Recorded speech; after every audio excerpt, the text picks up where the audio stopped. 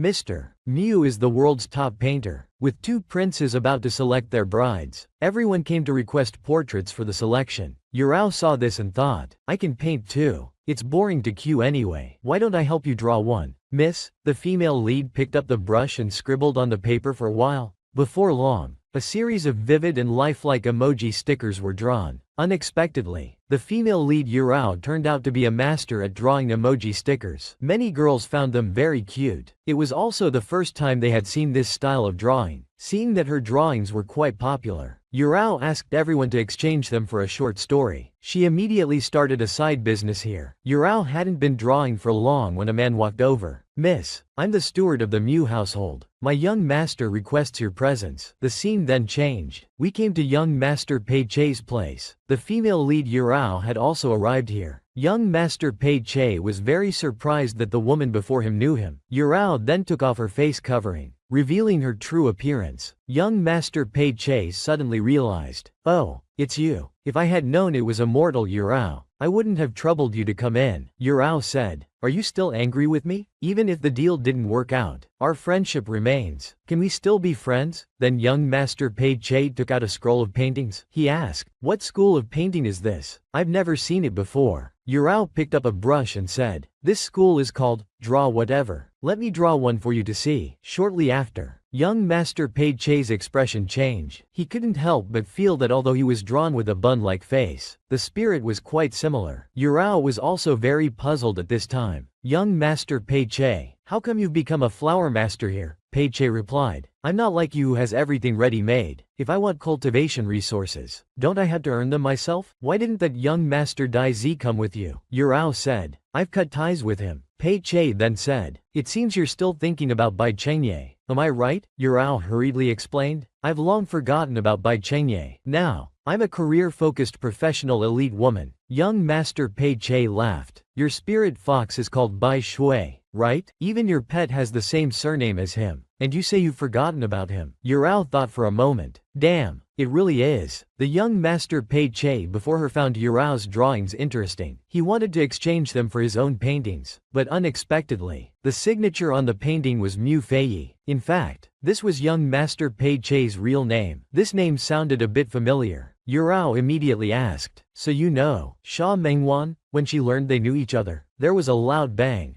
Yurao left without looking back. What was this all about? It turned out that young Master Pei Che was the second male lead in this novel. This second male lead was an unrepentant simp, always revolving around Sha Mengwan. Yurao deeply regretted it. If she had known it was him, she wouldn't have gone on a blind date with him. Kei Fu Xiaomei was also very helpless. Perhaps the author suddenly changed this character's name while writing, causing them to not record it in time in their data. However, some small details not in the original work would be automatically completed by the world's rules. Stocks would not affect the main plot and settings. Yurao thought it made sense. The people in this world are doing their own things every moment. Less than 1/10.000.000 of it was written in the original work. Time came to night, and Yurao was sound asleep. The third Prince Changshi walked over at this time, slowly reaching out his hand towards her. He pinched Yurao's cheek, muttering under his breath, "You like to play with me usually, right? Watch how I deal with you." Prince Changshi pinched more and more vigorously. Even his subordinate couldn't bear to watch. "Your Highness, no matter how much you can't control yourself, at least choose a better time." After venting, the subordinate said, "Your Highness, the people to welcome you outside the city have been arranged." Then, the third prince took away the whistle Yurao always carried with her. As for her bracelet, it was probably put on with a secret method. When the time comes, they would tie her up. They couldn't give her any chance to call for help. At this moment, Yurao was woken up by the noise. She opened her eyes groggily. She found that the third Prince Changshi was holding her. Not knowing where he was going, she was immediately startled. What exactly did this third Prince Changshi want to do? The third Prince Changshi took advantage of Yurao's sleep to kidnap her from her dreams. The reason for kidnapping her was that the third Prince Changshi wanted to know who was secretly plotting against him, and who was sowing discord between him and Yurao. Faced with Changshi's interrogation, Yurao replied, "It's that guy Bai Chengye. Go find him." Changshi felt Yurao was lying. "If that's the case, I don't need to be gentle anymore." He then called for 2 evil wolves. "Let me tell you first, these evil wolves will devour people's souls. Ordinary people will confess everything when they see them." Seeing this, Yurao broke out in a cold sweat. "You wouldn't believe me even if I told you. I learned about your affairs from another world." Changshi naturally thought she was talking nonsense. Then the 2 evil wolves pounced towards Yurao. Yurao screamed, "You bastard! I've already told you the truth. Even if I become a ghost, I won't let you off." Just then, there was a loud bang. Yurao glanced over. She saw that Gigi had blocked the evil wolves outside, but she didn't know how long Gigi could hold on. Yurao had no choice but to shout loudly. At this moment, she regretted extremely. Why did I have nothing better to do than to experience this time travel life? At this moment, she just wanted to live and return to her own world. She didn't want any bonus or salary anymore. Just as Yurao was in despair, someone called her. When she looked carefully, it was actually the masked Qianhu young master. It was truly a close call. Master had finally come to save her. Then Qianhu untied the ropes for Yurao. After being rescued, Yurao wept with joy. Hugging Qianhu young master, she said, "Master, I almost died." Qianhu young master looked at the girl before him, suddenly at a loss. After hesitating for a moment, he slowly reached out and hugged Yurao, comforting her. "Don't be afraid. It's all right now." Qianhu young master was truly amazing. As expected of the male lead of this story, he single-handedly broke into the demon clan's headquarters to rescue Yurao. Even when faced with the third prince Changshi's threats and provocations, Qianhu young master didn't feel afraid at all. But at this moment, Changshi told Yurao that the Qianhu young master before her was actually Bai Chengye. Yurao naturally didn't believe it. "This is clearly my master. How could it be Bai Chengye?" Changshi then said, "You killed hundreds of my men today. If Ziming doesn't give an explanation, I'm afraid things won't end well." Qianhu young master replied, "How can these weak and defeated soldiers be compared to my direct disciple? If the demon realm has any objections, please ask the demon emperor to come to Qinglong City and discuss it with me personally. You're not qualified to face me." After saying this, Xianyu left with Yurao in a grand manner. The scene then changed. Yurao was lost in thought. Could Qianhu young master really be Bai Chengye? What's going on? Wouldn't that make Sha Mengwan my senior sister? At this moment, Qianhu looked at Yurao and said, "What's wrong?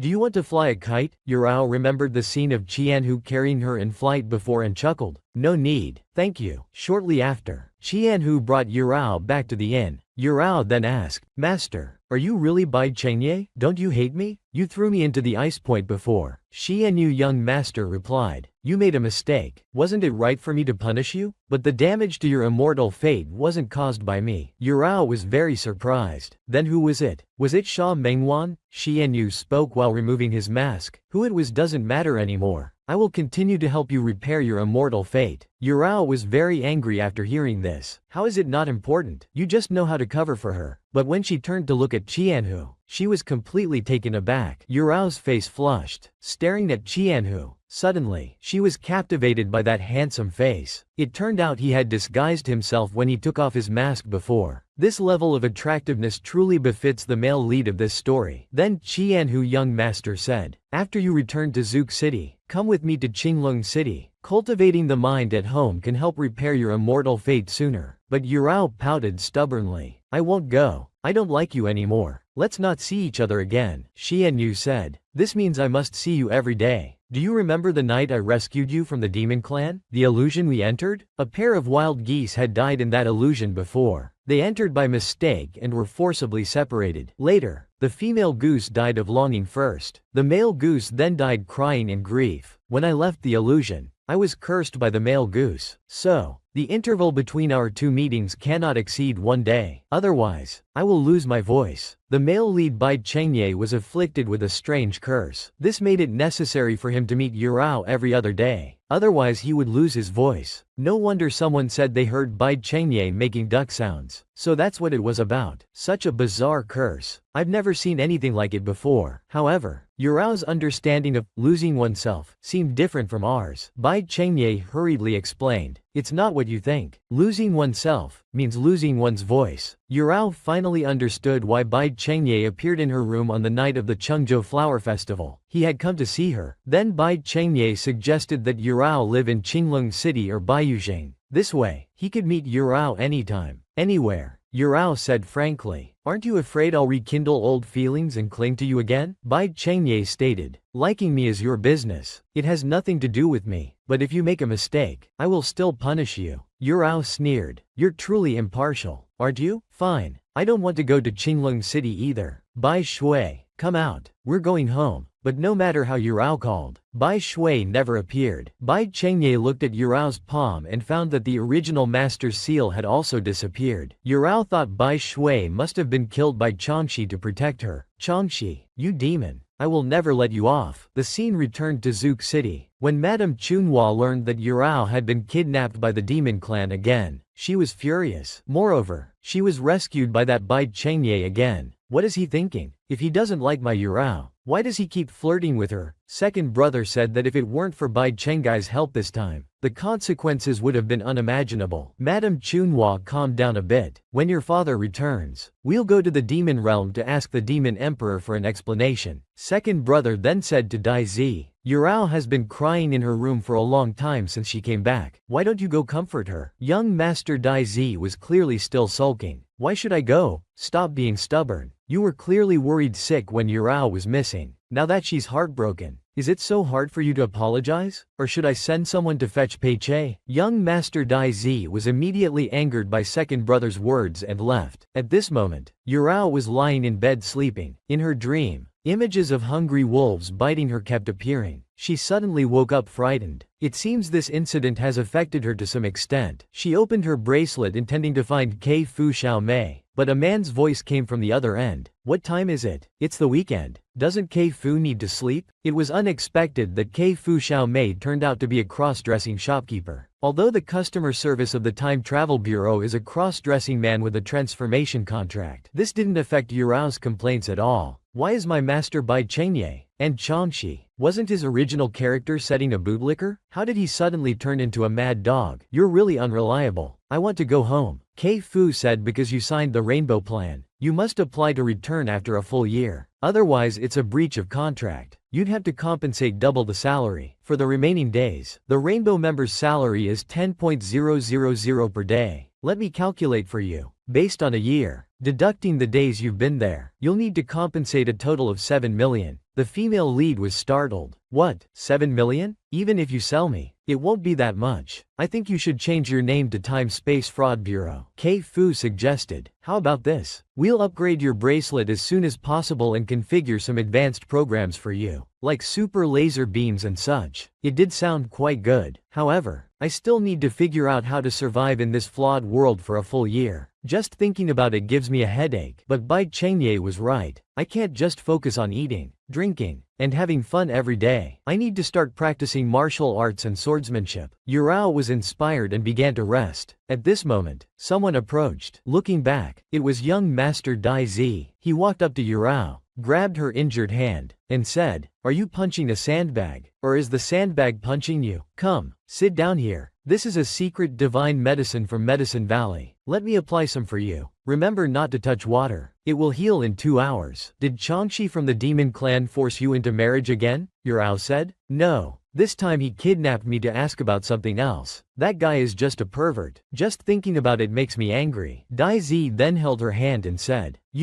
why don't we get married? Yurao was startled. Dai Zi continued, I mean, let's get engaged first. Once you become the future mistress of Baihu City, Changshi won't dare to openly provoke our two families. No matter how reckless he is, the best solution right now is for us to get engaged. This way, you can escape Changshi's entanglement, and I won't have to listen to my family's nagging. It's a win-win situation. Yurao said, but I can't guarantee anything for my future self. I don't want to deceive your feelings. Besides, I don't like you enough to want to be with you right now. If I hastily agree, it wouldn't be fair to you. After hearing this, Dai Zi pretended to be calm. Don't think I like you to that extent. Actually, we're just using each other, helping each other out. Once the storm passes, we'll go our separate ways. Understand? So, young Master Dai Zi, you mean you want to ship with me to protect Yurao from Changshi's harassment? Dai Zi proposed marriage, but Yurao understood it as Dai Zi wanting to ship with her. Shipping means pretending to be a couple, occasionally showing affection, but actually just being good friends. Once the issue is resolved, they would end the relationship. Yurao readily agreed. Dai Zi was surprised. You agree? That's great then. I'll send a message home today, asking my parents to come and propose. Let's spread the news of our engagement quickly to prevent Changshi from bothering you again. Hee, I'm so happy. From now on, you'll be my wife. You're so beautiful. Dai Zi then spoke from his heart. Actually, I have a bit of a temper. I get angry easily. When I'm angry, don't believe what I say, and don't take it to heart. I'll try my best to treat you well. I won't disappoint you like Bai Chengye did. Yurao seemed quite conflicted at this moment. After a while, Dai Zi had to leave for some business. At this time, second brother came over. Strange. Where's Dai-Z? Why isn't he with you? You two didn't break up at lightning speed again, did you? Yurao replied. He said he had something to do and went out for a bit. He'll be back soon. Do you need something? Second brother? Second brother continued. Has Bai Chengye approached you privately? Yurao said. Bai Chengye said he has a unique mental technique that can help me recover my spiritual power. He took me as his disciple and comes every night to help me repair my heart's wish. Yurao thought to herself. I almost fell for Qianhu back then. But who would have thought Qianhu was actually Bai Chengye? I wanted to stay away from romantic entanglements and live peacefully, but I just can't shake them off. Not long after, Dai-Z returned with a joyful face. He was holding a flower fairy in his hand. This was a gift for Yurao. I heard you say last time that your flower fairy was lost. This time I made a special trip to the secret pavilion and bought it at a high price. Yurao liked it very much, but said, didn't you waste a lot of money then? Dai-Z laughed loudly, suddenly turning into a domineering CEO. He said, do you want a spirit pet? Tomorrow we'll go to Sacred Longevity Mountain. You can choose whatever you like. Yurao looked quite helpless. I think I don't need a spirit pet for now. It will remind me of Bai Shui, but rather than Sacred Beast Mountain, I'd prefer to go to White Cloud Mountain. Do you two know if there's any other way to enter the barrier set by cultivators besides using a token? Dai-Z wasn't very familiar with this aspect. He only knew that the barrier's power could be forcibly broken and would gradually weaken over time. The original story didn't mention who broke the barrier. It seemed that when Sha Mengwan fainted there, the White Cloud Immortal Manor just opened. If only there was an expert in this field. Dai-Z replied. You're talking about an expert? We actually have one. The person who rescued you from the demon clan. Isn't he one? The female lead Yurao had just formed a fake romantic relationship with Dai-Z, but the next moment, Dai-Z saw her in bed with Bai Chengye. What happened here? Just now, when Yurao mentioned Bai Chengye, Dai-Z suddenly became alert. About breaking the barrier. You should ask him yourself. He was about to leave. Seeing this, Yurao pulled him back. Wait, don't go yet. The sudden intimacy made Dai-Z feel shy. He grabbed Yurao's hand and said, which barrier did you say you wanted to break just now? Then Yurao said, this is a secret. I'll tell you quietly, but you can't reveal it to anyone. Dai-Z confidently stated, if it's a secret, don't say it. Just take me there. Let's see if I can break it. However, second brother said, if it's a tricky barrier, we should let father try it. Yurao thought for a moment. It made sense. In this cultivation world setting, father's strength was second only to Bai Chengai's, but there's no rush now. Let's plan it out first. More importantly, figuring out how to stay away from the male lead is the most urgent matter. Time moved to the evening. Bai Chengye came to see Yurao again. However, this time Yurao simply refused to listen to his arrangements. She stayed in bed and wouldn't come down.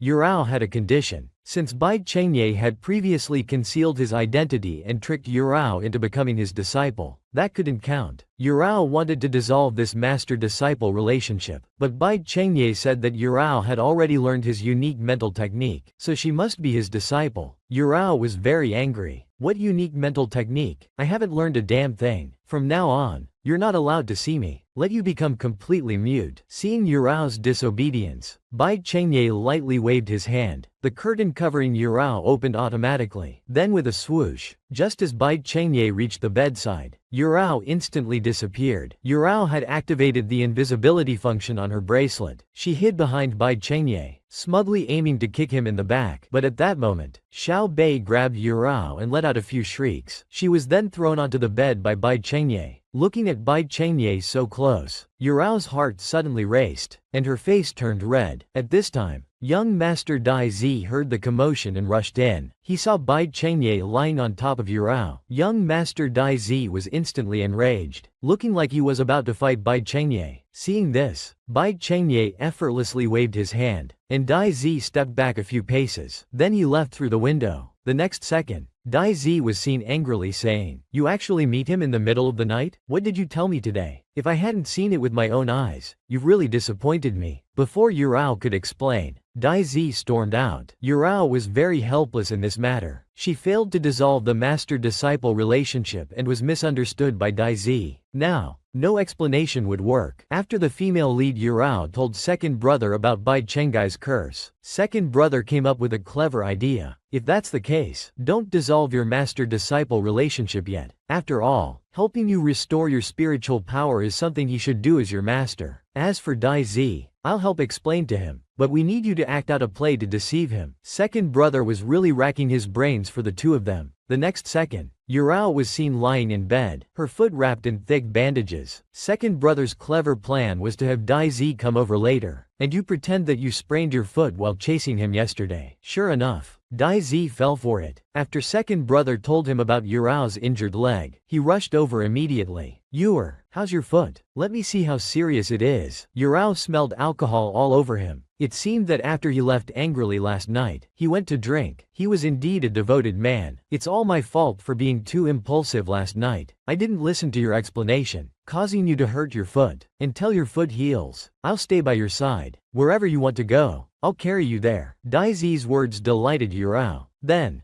Dai Zi continued, I've heard from your second brother about Bai Chenggai's curse, but I'll be unhappy about him coming to see you every day. Yurao was helpless. This was unavoidable. Dai Zi then stated that in the future, he must be present when they meet. In the blink of an eye, it was evening. Bai Chengye arrived as promised. The moment he walked in, Dai Zi was saying, Yurao and I are about to get engaged, but Bai Chengye didn't care at all. At this moment, Dai Zi was cursing in his heart. You bastard. Can't you be more sensible? Always coming in the middle of the night to see someone else's wife. Don't you feel embarrassed? Then Bai Chengye simply replied, alright. Dai Zi couldn't help but burst out. I'm here to tell you about my engagement to Yurao, not to ask for your opinion. Bai Chengye stated, Yurao is my disciple, of course. I have a say in her marriage. Once a teacher, always a father. My relationship with her is also a good thing for you. Dai Zi thought about it and realized it was true. Bai Chengye was determined to become the master of the immortal realm and always cared about his reputation. Since they became master and disciple, he probably wouldn't break ethical norms. Bai Chengye continued, I've mentioned to Yurao before that I hope she'll join Qinglong City to train with other disciples. If I can see her during the day, I won't need to make a special trip at night. This way, I can save time to investigate the curse. Moreover, Qinglong City's mental techniques focus on water and wood systems, and Huayao Palace's healing arts are unparalleled in the world, which would greatly benefit Yurao's restoration of her immortal fate. After listening, Dai Zi felt that Bai Chenggai's words made some sense. Yurao, on the side, was dumbfounded. What a fool. Do you think he won't make a move on his own disciple? In the end, he'll end up with his disciple. Dai Zi originally came to stand up for Yurao, but unexpectedly, he was won over by Bai Chenggai's few words. He thought Bai Chengye was right, that going to Qinglong City could quickly restore Yurao's immortal fate. Yurao complained, you're so easily swayed. Your wife is being taken away, and you're helping count the money for others. Dai Zi felt that meeting him during the day was better than waiting for him at night. Yurao thought about it and agreed, but I have a grudge with his two female disciples. Moreover, Pei Che is also a disciple of Qinglong City. Dai Zi said, don't be afraid, I'll go with you. Let's see who dares to bully you. I'll discuss it with your second brother tomorrow. The scene shifts to the Demon Emperor's palace. The Demon Emperor was saying to Changxi, the Heavenly Venerable came to see you earlier. You should be able to guess what he said. Changxi, father has always loved you the most. Tell me, what will it take for you to give up on the Jade Immortal? I just love her. Asking me to give her up, I can't do it. The Demon Emperor was very angry after hearing this. I've introduced so many women to you, and you don't want any of them. You only know how to love her. I don't know where you got this despicable nature from. Changxi coldly replied, it's from you. Father, wasn't mother also forcibly married to you back then? Upon hearing this, the Demon Emperor was instantly enraged. You bastard. I could make your grandfather give your mother to me. Can you force the Heavenly Venerable to hand over his daughter? If you don't stop, do you really want a war between the demon and immortal realms? Changxi replied, don't worry, I know what I'm doing. If there's going to be a fight, I'll make sure it starts within their own ranks first. Not long after, his subordinates received news that Yurao was going to get engaged to Dai Zi. Changxi immediately ordered his men to go and spread exaggerated rumors about Yurao's previous shameful pursuit of Bai Chengye. The scene returns to Vermilion Bird City. The illusion that Yurao had asked customer service Ai Xiao Mei to investigate earlier had yielded results. It turned out that the illusion was automatically supplemented by the world's rules and wasn't set by the author. In the original story, besides being a plot device to disrupt the protagonist's relationship, Fu Yurao had another important role. She was a catalyst for the development of the main character's romance. Indeed, if it weren't for Fu Yurao constantly persecuting Xia Mengwan, Bai Chengye wouldn't have developed feelings for Xia Mengwan through his repeated heroic rescues. Could it be that because Yurao's core has been replaced by me, the world's rules, fearing that I would no longer assist in developing the main character's relationship, created this curse? The purpose is to prevent me from leaving the male lead, avoiding the collapse of the main storyline.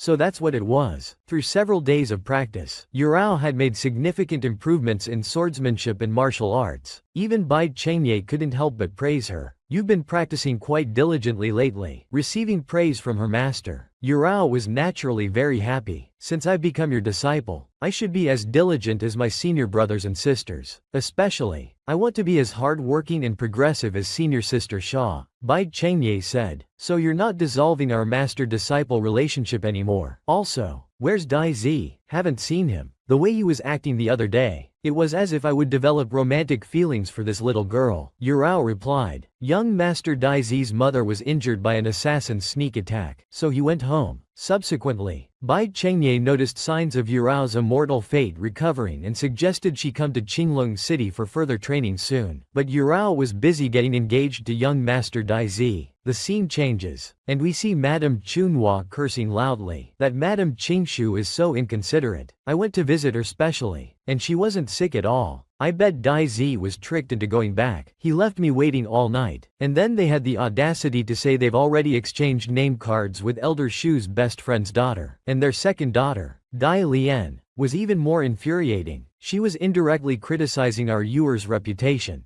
Dai Zi has probably been grounded and locked up. In the end, their family just looks down on our Yuer. The old master then said, our two families have been friends for generations, and I have a good relationship with the Xuanjun. But Dai Zi's three sisters are indeed not easy to deal with. Alas, it seems that even if Yuer marries into their family, she'll inevitably suffer. Why don't we find someone better for Yuer? Madame Chunhua was also at a loss. You make it sound so easy. Where can we find someone better? Are we supposed to ask Bai Chengye? Seeing her parents worrying so much about her future, Yurao threw herself into Madame Chunhua's arms and comforted her. Mother, please don't worry about me anymore. It was my fault for causing trouble before and ruining my reputation. This time when I go to Qinglong City, I'll regain all the face I lost there. I won't let you and father be disgraced because of me anymore. A few days later, the Heavenly Venerable arrived at Qinglong City riding the divine bird Vermilion. It was the first time Yurao had witnessed such a spectacular scene. Just like movie special effects, the old master explained, mobilizing divine beasts is the highest form of etiquette for interactions between the two cities. Since Vermilion Bird City has sent out the Vermilion Divine Bird, Qinglong City must welcome it with a divine dragon. As the Supreme Qing Venerable of Qinglong City, Bai Chengye must also come to greet them. Yurao stared at Bai Chengye intently, instantly captivated. The old master's arrival at Qinglong City with such grand fanfare on the divine bird Vermilion was actually just to send Yurao to train in Qinglong City. The old master repeatedly urged, if our Yuer makes any mistakes, please don't punish her too harshly. Bai Chengye, as Yurao's master, naturally had to treat her fairly. Jade must be cut and polished to become a tool. When strictness is needed, it must be applied. These two were the Li Elder and the Law Enforcement Elder of Qinglong City. They were discussing. This girl nearly killed the Qing Venerable's two direct disciples before. How come she's now accepted as a disciple? Perhaps the Qing Venerable has other intentions. Subsequently, the old master introduced Yurao to Qinglong City's medicine elder, Hua Ran. All the magical pills and medicines of Qinglong City are in his care. In the original story, this Hua Ran was renowned for his medical skills, but his true expertise was in poisons. Don't be fooled by his gentle appearance. In the original story, he was a ruthless character. Also, the previously mentioned young master Pei Che was his disciple. The old master suggested that Pei Che and Yurao should interact more and look after each other. But Yurao had already fallen out with Pei Che in the previous episodes. After all, this second male lead was not someone to be trifled with. Yurao didn't want to have more interactions with him. Then Bai Chengye took Yurao to his residence. There was a spirit spring outside the courtyard. The purpose of the spirit spring was to accelerate the repair of Yurao's immortal fate. However, the spiritual energy in this spring was quite abundant. Yurao's newly revived immortal fate was too fragile, so each bath should not exceed half an hour. Otherwise, it could be life-threatening. Seeing this, the old master suggested sending a maid to help look after her, but outsiders were not allowed to stay long in Qinglong City, so Bai Chengye refused the old master's suggestion. The old master was very angry. Such a big courtyard. My Yuer will be scared living alone. Old Bai, don't be so inconsiderate. We've known each other for many years. Isn't my daughter like your own daughter? Bai Chengye responded. Don't you think there's a problem with your parenting style? My fifth direct disciple, a mere mortal, not much older than Yurao, has already broken through to the Tongyu realm. Yet Yurao, with the bloodline of Vermilion Bird City and all kinds of resources at her disposal, has only reached the late stage of Dongxuan. She's young and doesn't understand, but as a father, don't you have the obligation to guide her? How can you let such good resources go to waste? I accepted Yurao as my disciple because I believe she's not inherently bad. Since you don't want to teach her properly, I'll do it myself. The old master was instantly speechless, completely convinced. Then Yurao went to see her room. As soon as she entered, she found that it was filled with many books. These were all ancient texts from ancient times. Fortunately, her bracelet could translate the ancient characters. Yurao casually picked up one to look at. This one was about barrier breakthrough rules. At that moment, someone was calling her from outside. Yurao walked out to see, and found it was actually young Master Pei Che. As the second male lead in this novel, Yurao didn't want to have more interactions with him, but he was called by the master to bring medicine to Yurao. There were 12 pills inside. Put one in the spring water each time, and soak for 15 minutes to half an hour. Alright, that's all. Goodbye. Yurao called out to stop him. Wait a moment. Do you think we can turn from enemies to friends? Yurao's idea was that since she couldn't avoid him anyway, she might as well be friends with him. This way, she could also reduce the chances of being used as cannon fodder. But young Master Pei Che didn't think he was enemies with Yurao. You say you want to be friends with me. Are you sure you're not coveting my good looks and trying to take advantage of me? Yurao scornfully said. With an absolute beauty like my master by my side, how could I covet a small fry like you? At this moment, Bai Chengye and Hua Ran were watching from the side. Yurao hurriedly explained. I just wanted to put down Pei Che. I don't have those kinds of thoughts about master. Oh, forget it. I'm too lazy to explain. At this time, Bai Chengye said he had prepared some items for Yurao and asked her to go to her room to check. Then, Bai Chengye asked Hua Ran to add a spirit-gathering formation in this flowing spirit spring that could contain the medicinal effects. Hua Ran felt that Bai Chengye's attitude towards Yurao was clearly very different from other disciples. Bai Chengye said, I'm just following her father's wishes and treating her like a daughter. Later, Yurao changed into her disciple's robe and came back. Bai Chengye told her to place a spirit stone at the formation's eye before bathing, and retrieve it after bathing. At the same time, there was also a protective formation set up in the courtyard. Yurao could bathe without being disturbed. Young Master Pei Che was very surprised. The Qing Venerable never directly accepted direct disciples before. In the past, direct disciples had to go through multiple tests. How did Yurao get in so easily? A few days later, people in the city were discussing the Grand Dragon and Phoenix Feast from the other day. Some said that Vermilion Bird City was using the pretext of becoming a disciple to forcibly marry off their daughter. Others were discussing Bai Chengye's hidden beauty in the Golden House, Yurao's arrival. The city was suddenly filled with rumors. Now, these three disciples of Qinglong City had Yurao as their junior sister. After Yurao became the direct disciple of the male lead Bai Chengye, rumors immediately spread throughout Qinglong City. Bai Chengye's 5 direct disciples even came to inquire about it. Faced with the disciples' inquiries, Bai Chengye just glared at them. But the disciples felt it was unreasonable that the new junior sister hadn't attended a single morning or evening class. Bai Chengye simply said, morning and evening classes are set up for ordinary disciples. These are the rules. CDZ and Shi Tong felt this was unfair. The new junior sister had a whole courtyard to herself, while they, as senior brothers and sisters, had to share a courtyard between 2 people. Bai Chengye simply replied, do you want to live with your junior sister? This immediately left him speechless. Then Sha Mengwan expressed that if Yurao wasn't controlled, it might be very unfavorable for the master, and even for Qinglong City and Vermilion Bird City. Bai Chengye felt this was nothing. Rumors stop at the wise. I'm sure the Heavenly Venerable won't mind. If there's nothing else, you should go back and practice well. Yurao's immortal fate is damaged, so she won't participate in next month's disciple trials. But when Shi Tong asked if it was true as the rumors said, that they were going to have a master's wife, he was immediately arranged by Bai Chengye to be confined at Stone Spirit Pass. After Bai Chengye left, the disciples were very angry. How could someone like Fu Yurao become their junior sister? At this moment, Xia Mengwan never thought that Bai Chengye would take such good care of Yurao. She seemed to feel a bit of crisis. The scene changes. Coming to Yurao's place, Yurao had just hit the barrier with a burst of energy while practicing swordsmanship. Bai Chengye immediately said, "Your immortal fate has started to recover. You need to continue working hard in the future." At this time, Yurao told Bai Chengye that she saw a book in the study. It mentioned a technique that could automatically absorb spiritual energy while sleeping. She wanted to learn it, but Bai Chengye had never heard of such a book. He immediately went to the study to check. This book was from an ancient clan that had disappeared over 10,000 years ago. It was all in ancient characters. Even Bai Chengye couldn't understand it. Since Yurao could understand the ancient characters, Bai Chengye asked her to transcribe the book into modern characters and give it to him tomorrow. It seems that this Bai Chengye is not omnipotent after all. Unexpectedly, those emoticons that Yurao casually drew earlier have now become related to a murder case. What's going on here? Just now, Pei Che brought Xia Mengwan to find Bai Chengye. Yurao happened to be there too. Xia Mengwan said she took on a task from Shencheng. These days, she's been investigating the case of 3 ghost riders killing people in Randon. All the victims were young ladies from noble families. They found handkerchiefs with similar embroidered patterns on their bodies. And Pei Che said these patterns were all from Yurao's hand. Looking at these portraits, Yurao said, "So the girls who came to me for portraits are dead, but something feels off. Wait, you're not suspecting that I killed them, are you? This has nothing to do with me at all." Xia Mengwan didn't suspect Yurao of killing anyone, just felt it might be related to her. She came specifically to understand the situation. Seeing this, Bai Chengye asked Yurao to assist Xia Mengwan in investigating this case together. But Xia Mengwan looked disgusted. This little junior sister is of no use at all, yet she wants to share the credit and rewards. Pei Che said he would also join the investigation. He would give his rewards to Xia Mengwan. However, Yurao felt somewhat ashamed about framing Xia Mengwan before. She didn't want to participate. Bai Chengye had to intervene and mediate, asking Xia Mengwan to forgive Yurao. After all, the punishment had already been given. Now Yurao had corrected those bad habits, but Xia Mengwan was unwilling. "You did so many bad things, not even a word of apology, and you want me to forgive you?" Yurao hurriedly apologized, but Xia Mengwan angrily left. Then Bai Chengye said that the rewards for the Shencheng task were generous, including temporary magical items and merit points that could be used to offset punishments. Yurao thought about it. If she went back after a year and Fu Yurao persecuted the female lead again, couldn't these merit points be used to offset the punishment? However, for intentional harm, at least 10,000 merit points would be needed to offset the punishment. For the sake of Fu Yurao and Vermilion Bird City to ultimately remain safe, Yurao finally decided to assist Xia Mengwan in the investigation. The scene changes to Xia Mengwan. At this moment, she looked dejected. The usually cold and aloof master was now showing so much care and favoritism towards Fu Yurao. Xia Mengwan was very upset about this. Pei Che said, "Senior sister, if you're not satisfied, I have a way to kill her. The medicinal herbs Yurao uses for bathing every day pass through my hands. It would be very simple to kill Yurao, and no one would know." Xia Mengwan replied, "Although I really dislike her, you can't do that. If I really want to deal with her, I'll do it myself." Young Master Dai Zi, who had been missing for a long time, finally sent news today. He contacted Yurao through their love token communication spirit, but Yurao didn't know how to use it, so she asked Bai Chengye for help. When Dai Zi heard Bai Chenggai's presence, he was suddenly startled. However, it seemed he was fine.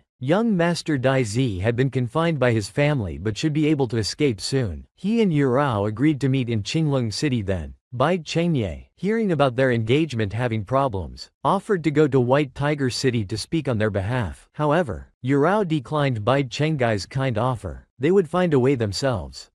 How did Bai Chengye suddenly become so nice? Yurao was also very surprised at this moment. The next day, the 3 prepared to go to Randon City for the task of investigating the murder case. But Pei Che and Xia Mengwan knew how to fly. Yurao didn't know how. What to do? Not a big problem. Before leaving, Bai Chengye gave Yurao a flying magical item. This way, Yurao wouldn't be left behind by the other two. After flying for a while, they arrived at a teleportation array. Here, by paying 1 spirit stone, they could teleport to outside Randon City. Yurao generously said, "I've caused you two a lot of trouble along the way. Let me cover all the expenses." Yurao was really generous. Originally only 1 spirit stone was needed, but she gave 3 at once. Pei Che didn't forget to tease. "Little junior sister is really wealthy. I suppose you won't mind this small expense." Yurao indeed didn't mind. After all, the spirit stones were given to her by the master. Then the 3 arrived outside Randon City. To hide her identity as an immortal, Yurao covered her face with a veil. Pei Che saw this and mocked, asking if she knew her reputation was bad and was too ashamed to show her face. He was also curious about what Vermilion Bird City had promised the Heavenly Venerable. Yurao said, "Don't listen to too much gossip. Yesterday, Master even said he would help me propose marriage in White Tiger City." Pei Che only knew that she and Dai Zi had broken up, not expecting them to get back together so quickly. So, young people's love affairs are like this, breaking up and getting back together. Single dogs like Pei Che couldn't understand. At this moment, Pei Che received a secret message from Sha Mengwan. They were discussing privately that this Yurao seemed to have ulterior motives. It would be better to be cautious. Yurao and the other 2 arrived in Randon to investigate the ghost murder case. The next second, they were taken to the morgue to identify the bodies. Yurao, who had never seen such scenes, was terrified at the mention of seeing corpses. Under young Master Pei Che's coercion, Yurao finally gathered the courage to step forward. But there were many people at the flower lane that day, and Yurao couldn't remember clearly. However, she did have some impression of one corpse. This woman was the first to exchange stories with Yurao, telling the story of the ghost fetus door in the garden at midnight. Moreover, these deceased seemed to have been victims of someone practicing evil techniques, used for yin-yang cultivation. Even their souls were gone. Speaking of practicing evil techniques, young Master Pei Che present now seemed to be someone Yurao thought might be practicing evil arts too. "Since you're both practicing evil techniques, perhaps you colleagues might exchange and share experiences." Pei Che immediately revealed an evil expression. "If I were practicing evil techniques, you'd be the first I'd use." Seeing them bickering, senior sister Sha quickly intervened to change the subject. Back to the case. The deceased were all found in the garden, clothes neat and expressions peaceful. The scene showed no signs of struggle, leaving no traces behind. Yurao thought for a moment. She felt the garden might not be the primary crime scene. Perhaps the killer murdered elsewhere, then moved the bodies to the garden and tidied their clothes. This seemed like ritualistic killing. That is to say, the killer is a psychopath. They generally don't choose targets randomly. There must be some common point among these 3 victims. Senior sister Shaw indeed found a commonality. The deceased were all young ladies from noble families and knew each other. Besides this, they all had Fu Yurao's words on their handkerchiefs. Yurao then remembered that when she drew their portraits, they all had maids accompanying them. Perhaps the maids might remember something. They could go ask. Then they went together to investigate at the deceased's residences. They visited the Marquis Mansion and the Wangfu family, questioning family members and maid attendants. In a short while, they had asked all they needed to. Currently, there seemed to be no progress. At this moment, Yurao was very curious about how many merit points they could earn if they completed this task. Pei Che said it depends on the completion level of the task. Generally, it's about 10 to 20 points. Yurao was very displeased. Such a serious case of serial killings only gives 20 points. At this rate, it would take forever to accumulate 10.000 points. Senior sister Shaw and Pei Che were both puzzled. What do you need 10.000 merit points for? Yurao said. Isn't 10.000 merit points exchangeable for one pardon? Pei Che explained that merit points can only be used to exchange for high-level techniques and magical items. He had never heard of exchanging them for pardons. If so, wasn't Yurao deceived by Bai Chengye? The long-unseen third prince of the demon race, Changxi, finally appeared today. However, as soon as he appeared, he was stabbed by Yurao. This also added an extra person to the originally 3-member investigation team. What's going on here? Just now, as Yurao and the others temporarily concluded their murder investigation, Yurao suggested treating her senior brother and sister to a meal. At this moment, Sha Mengwan found it very strange. How did Yurao become so enthusiastic? She wasn't like this before. Then the 3 of them arrived at the restaurant. Yurao's inner purpose was to gain favor with the female lead and male supporting character through treating them to a meal. Then Yurao and Pei Che looked at the menu and ordered frantically. Seeing this, senior sister Shaw quietly took away the menus they had ordered from. She then instructed the waiter to bring just 4 signature dishes. Yurao really couldn't understand what senior sister Shaw was doing. At this moment, a hand reached out from the side, preparing to pour tea for Yurao. At first, Yurao thought it was the waiter. When she looked carefully, damn it, it was actually the third prince Changshi. Seeing this, Yurao quickly drew her sword. She was ready to teach this demon a lesson, but swords don't have eyes, and it immediately stabbed Changshi in the abdomen. Yurao hadn't even reacted yet. Changshi was seen clutching his wound, weakly saying, "As long as you're happy, I'm willing to die." Then he collapsed with a thud. Young Master Pei Che hurriedly went forward and found that this guy had stopped breathing. This was terrible. He was the Demon Emperor's most beloved third prince. Killing him meant there was no way to explain to the demon realm. Yurao was immediately very scared. How did this guy die so easily? But thinking carefully, this was a good thing. She originally wanted to avenge Bai Shui, and now it was just accomplished ahead of time. So, to prevent a war between the immortal and demon realms, Yurao suggested to her senior brother and sister, "Let's bury him together." At this moment, Sha Mengwan was not panicked at all because she had already seen through everything. "You demon, stop pretending to be dead. Do you believe I'll really take action?" Changshi then stood up on the spot, hugging Yurao and saying a bunch of sweet words. Seeing that she had been tricked, Yurao hit him hard. Then Yurao said, "Stop pretending. I already know what your purpose is." Changshi was very angry about this. "Who leaked my plan to you?" Yurao made up a lie on the spot. "When I was punished in the ice abyss, on the verge of death from severe injuries, I met a fairy. This fairy could foresee future events. She said if I remained obstinate, the Vermilion Bird clan would face extinction." After hearing this, Changshi felt it was indeed the same as he had planned. This made him believe it. "Alright, I've told you what I needed to say, and I've also cut you with my sword. From now on, please stay away from me." Changshi then said that this might not be possible. "The murder case you're investigating is suspected to be the work of demons. I was sent by the Demon Emperor to assist you in the investigation. We'll have to get along well from now on." Yurao was very angry with Changshi. This demon, she had just gotten rid of him, but didn't expect this guy to show up again. Bai Chengye wanted to help Yurao drive him away, but Yurao thought it unnecessary. After all, he was sent by the demon realm to assist in the investigation, and his reason was legitimate. Bai Chengye then said that now that you are my disciple, if he dares to lay a hand on you again, Qinglong City won't stand idly by. Come to think of it, with the master as her backing, plus her own Vermilion Bird City, and young Master Dai Zi's White Tiger City, Yurao now had 3 major immortal cities supporting her. This was simply awesome. Then, Yurao asked Bai Chengye about using merit points to offset punishments. Bai Chengye said this was a new regulation. Your senior brother and sister naturally wouldn't know about it. Moreover, this regulation was just added today. It seemed like a regulation newly added for Yurao. This made Yurao feel a bit flattered unexpectedly. People who didn't know the truth might think Bai Chengye was flirting with her. The next day, Yurao organized the murder case files, and there was a special discovery. Both the young lady from the Marquise's mansion and the young lady from the Minister of Revenue's family mentioned seeing an eerie light at midnight. Another Miss Xu said she smelled an unusual fragrance when she returned to her room in the evening. Sha Mengwan interrupted. It's currently the flowering season in the mortal realm. The flower fragrance mixed with the incense in the young lady's boudoirs might produce an unusual scent. Yurao continued. She also smelled a faint fragrance when examining the bodies that day, but didn't notice if it was present on all 3 corpses. They needed to check again. However, importantly, from the small stories she had exchanged for portraits with the young ladies earlier, she found that one young lady mentioned seeing an eerie light at midnight, and 4 young ladies mentioned an unusual fragrance. But currently, they didn't know who these 5 young ladies were. Senior Sister Shaw felt that the eerie light and unusual fragrance must have some significance. If the killer strikes again, the target might be among these 5 young ladies. Pei Che then said he had a way to find these 5 young ladies. Because the young ladies all went to Pei Che for portrait drawings at that time, they could request the Tianqi royal family to issue an imperial edict, summoning the noble ladies who had their portraits drawn to the palace. Then they could compare these 5 small stories one by one. They should be able to find them quickly. After hearing this, Yurao thought Pei Che's idea was good. Then my senior sister and I will go one way, and you go with Changshi to ask for help from the royal family. Pei Che sneered. He had previously received a message from his senior brother, The new venerable had said that to avoid Changxi plotting against Yurao again, they should split into two groups as much as possible during their investigation, not letting Changxi and Yurao meet. Pei Che was puzzled at the time. When did the Qing venerable become so concerned about disciples? Before Pei Che became a disciple of Qinglong City, he had heard the Qing venerable's famous saying that the path of self-cultivation depends entirely on oneself. Now all the disciples are left to their own devices. Why is Yurao getting special attention from the Qing venerable? They say it's because of the 10,000-year friendship between Vermilion Bird City and Qinglong City, but that's not right. When Yurao was punished and sent to the ice abyss, the Qing venerable didn't consider any 10,000-year friendship. As everyone probably knows, Yurao and Sha Mengwan's relationship has always been like fire and water. Unexpectedly, because of Changxi's arrival, the two of them have actually become good sisters. The four split into two groups to investigate the case. Pei Che, having received a message from Bai Chengli, was forced to go with Changxi. On the way, Changxi started gossiping with Pei Che. He heard that Qinglong City would soon have a city lord's wife. When he learned it was his beloved immortal Yurao, Changxi was instantly heartbroken. At this moment, he also found it strange. The Qing venerable hadn't shown interest for 1,000 years, so why did he suddenly fall in love? He wanted to discuss this in depth with Pei Che. The scene shifts to the Three Realms department. After confirmation, all three deceased had a faint fragrance on them. So, what kind of fragrance could last this long? Sha Mengwan couldn't figure it out either. Yurao wondered if this fragrance might have been brought by the killer. Perhaps the killer was a flower spirit, or it was a special incense made by the killer. With no substantial progress in the case, Sha Mengwan prepared to ask the department head for support. They needed to protect those 5 young ladies immediately. Then, Yurao opened her bracelet, wanting to check if there were any other commonalities among the 3 deceased. The system quickly concluded that the lip shapes of these 3 deceased were 90% similar. Yurao was very surprised. This was a new discovery. The next second, Yurao arrived at the Tianqi Imperial Palace. She asked Pei Che to quickly summon all the young ladies back. She had discovered a new clue. It might be related to the case. To be safe, it would be best to screen everyone. Soon, all the young ladies were summoned back to the palace, including the 5 young ladies they were looking for earlier. They were all here. Next, Yurao used the excuse of wanting to draw portraits for the young ladies, intending to screen them one by one using her bracelet's function. However, the young ladies had just left and were called back again, so they didn't seem very willing. This was when Changxi's skills came in handy. He was most skilled at capturing young ladies' hearts. The young ladies were instantly charmed by him. This demon was actually useful at crucial moments. After stabilizing the young lady's emotions, Yurao began screening with her bracelet. Changxi, seeing this bracelet he couldn't understand, wondered what kind of magical item it was. Yurao said it was a magical item that could distinguish between good and bad people. One scan would reveal what you're up to. Changxi didn't believe it and asked Yurao to scan him to see what he was up to. Without scanning, Yurao knew that Changxi had been looking for a chance to destroy this bracelet. This indeed hit the nail on Changxi's thoughts. He suddenly felt incredible, as if he had been completely figured out. Then the system successfully matched the young lady with the highest lip shape similarity to the deceased, Princess Cheng. After several screenings, Yurao finally locked onto Princess Cheng as the killer's likely next target. However, her senior brother and sister had been assigned elsewhere, so Yurao had to go with Changxi to protect Princess Cheng. Meanwhile, the Three Realms department also sent people to support. Soon, the door was slowly pushed open. The princess was seen walking out of the room barefoot. She seemed to still be in a dream, looking like she was sleepwalking. Judging by her state, she looked like she was being dragged by some mysterious force. Yurao followed closely behind her. At this moment, Yurao suddenly noticed an eerie light floating above, surrounded by flowers. This matched with what they had heard before. The mysterious force dragged the princess forward. Seeing this, Yurao shouted and quickly rushed forward to grab her, preventing her from walking further. Then Yurao turned and forcefully pushed the princess towards Changxi. Changxi successfully caught the princess. However, Yurao was dragged in by the mysterious force, falling into a pitch-black abyss. The next second, Yurao came to her senses and found herself in an unfamiliar place. At this time, someone walked over. This person immediately recognized Yurao as a disciple of Qinglong City. This person must be the killer. Seeing this, Yurao told him to give up resistance and obediently go to Qinglong City to confess and submit to punishment. At this moment, the man waved his hand, and the formation under Yurao's feet gradually disappeared. The connection had been cut off. No one could find this place anymore. Yurao could only fight alone now. This man looked decent but didn't seem to be a good person. Seeing the man pouncing over with claws and fangs, Yurao hurriedly opened her bracelet. A laser shot out from the bracelet. The man was startled. What kind of magic was this? Then a series of lasers shot towards the man, but he dodged them all. At this moment, he found an opportunity and suddenly pounced towards Yurao. Seeing this, Yurao waved her hands, summoning flower spirits. These were marjoram spirits, which could paralyze enemies. The man instantly became immobile. He thought the best of the 36 stratagems was to flee. He took out a talisman and chanted a spell. Then his whole body started to disappear bit by bit. Yurao didn't want to give him a chance to escape. Just as the man was about to disappear, Yurao locked onto the target with her bracelet. As she pressed the button, a series of lasers instantly gushed out, penetrating through the man's body. In an instant, the man was killed. This high-tech device truly left no room for evil to hide. After subduing the killer, Yurao planned to escape this ghostly place, but it was airtight here, and even the laser couldn't penetrate the wall. She had planned to ask the killer where this place was, but he was still immersed in a beautiful dream. It seemed the laser had caused him quite a bit of damage. The killer had said earlier that no one could find this place. Yurao had blown the whistle to call her master, but there was still no response. At this moment, she heard a duck's call from outside. It seemed someone was just outside the wall. The wall suddenly began to shake violently. The next second, cracks appeared on the wall. With a loud boom, a familiar figure appeared before Yurao. Yurao was overjoyed. Bai Chengye had broken through the wall with his long sword. Yurao could finally leave this ghostly place. Bai Chengye then inquired about Yurao's condition. Seeing that Yurao was unharmed and had even caught the killer, Bai Chengye put his hand on Yurao's shoulder, saying she shouldn't be so reckless next time. It's better to discuss with companions before acting. Never venture alone. Yurao said it was an emergency this time, but she would be careful next time. Then Bai Chengye picked up Yurao, preparing to leave. The room where Yurao had been trapped was actually inside a tree in the wilderness. The killer had used a spatial technique from the Chiman arts to connect two places thousands of miles apart. Fortunately, there was the whistle sound. Otherwise, it would have been very difficult for Bai Chengye to find this place. Yurao then told Bai Chengye that before he appeared, she had heard a duck's call. She couldn't understand why there would be ducks in this wilderness. Bai Chengye immediately corrected her. It was the call of a wild goose. What Yurao didn't know was that this was actually the sound Bai Chengye made due to the wild goose curse when he couldn't see Yurao in time. Soon, Bai Chengye brought Yurao back. At this time, Sha Mengwan saw Bai Chengye carrying Yurao and immediately became jealous. She couldn't help but think that the two indeed looked quite compatible. She chose to quietly leave. Seeing Sha Mengwan about to leave, Yurao hurriedly chased after her, wanting to give her one of the night pearls. Sha Mengwan said, "This is a gift from the prince to thank you for saving Princess Chang. It's specially for you. I can't accept it." At this moment, Changshi came over to check on Yurao. She had been worried about Yurao's situation. Her heart still hadn't calmed down. Seeing this, Bai Chengye immediately gave him a punch. Then, Bai Chengye took Yurao and the other disciples back. Only Changshi was left behind cursing. Yurao had accidentally caught the killer in the ghost murder case. This also allowed her to successfully complete the task from Shencheng. However, Sha Mengwan said she didn't want the reward from the task, because it was all Yurao's credit. Seeing Sha Mengwan give up the reward, Pei Che also chose not to take it. So in the end, all the task rewards went to Yurao. Yurao was also very helpless. Sighing. Seeing this, Bai Chengye came over to ask what was wrong. After all, the case was solved by the three of them together, not just Yurao's credit. Yurao really couldn't understand why they didn't want the reward. Did she do something wrong? Bai Chengye said the prince and princess only expressed gratitude to you. In their view, the credit should go to you, but they inevitably felt unfair. Yurao never meant to steal her senior brothers and sisters' credit. She was just lucky to accidentally find valuable clues. Then Bai Chengye said you don't need to explain. This wasn't your fault to begin with. Bai Chengye's comfort made her feel a bit better. Then Bai Chengye said, if you want to improve your relationship with Sha Mengwan,